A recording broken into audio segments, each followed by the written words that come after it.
राधे राधे। कैसे हैं आप सब? आई होप बहुत अच्छे होंगे। और आज मैं लेकर आई हूँ आपके लिए श्रावण पुत्रदा एकादशी।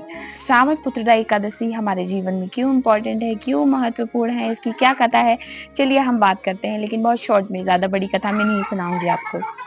श्रावण पुत्रदा एकादशी की कथा कुछ इस प्रकार से है कि महिषीपुरी नाम नगरी के एक राजा थे महिजीत।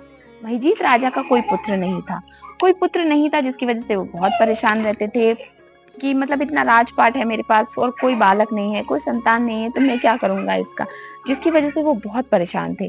फिर वो एक आश्रम में जाते हैं। लोमांच ऋषि होते हैं, वो उन्हें बताते हैं कि आपको पुत्र क्यों प्राप्त नहीं है, आपको बालक क्यों प्राप्त नहीं है।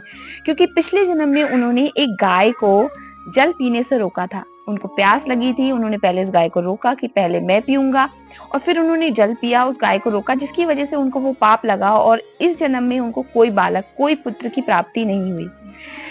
इस पाप की वजह से उनको इस जन्म में दुख भोगने को मिल रहा है। तो फिर लोमांच ऋषि उनको श्रावण पुत्रदा एकादशी का व्रत रखने के लिए कहते हैं, रात्रि जागरण करने के लिए कहते हैं। फिर वो राजा महिजीत जो राजा होते हैं, वो अपने मंत्री गणों को बुलाते हैं, पूरे प्रजा में ये बोलते हैं कि सबको एकादशी का व्रत रखवाते हैं, रात जागरण करते हैं, उसका महत्व समझाते हैं, महत्व जानते हैं। और जब वो व्रत रखते हैं तो उसके बाद उनको एक, उनकी जो रानी होती है, उसको एक पुत्र की प्राप्ति होती है, जिसकी वजह से उनके इस जन्म के पाप तो करते हैं, साथ में पुराने जन्म के पाप भी करते हैं। और सबसे अच्छी बात एकादशी की ये है कि एकादशी एक ऐसा व्रत है जो हमारे लिए बोनस का काम करता है। ये एकादशी का व्रत कभी फेल नहीं होता। लाइक अगर हम अभी हैं और नेक्स्ट जब अगले जन्म में जाएंगे, वैसे तो किसी ने देखा नहीं है, लेकिन उसका फल हमें नेक्स्ट में भी मिलेगा।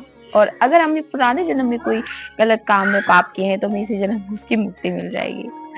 मिलते हैं नेक्स्ट वीडियो में। तो आपकी इसमें क्या राय है? आप क्या मानते हैं कि एकादशी का व्रत रखना चाहिए? एकादशी में क्या होता है? अगर आप कुछ जानकारी देना चाहते हैं तो प्लीज कमेंट बॉक्स में जरूर दीजिएगा। मिलते हैं नेक्स्ट वीडियो में, तब तक के लिए राधे राधे।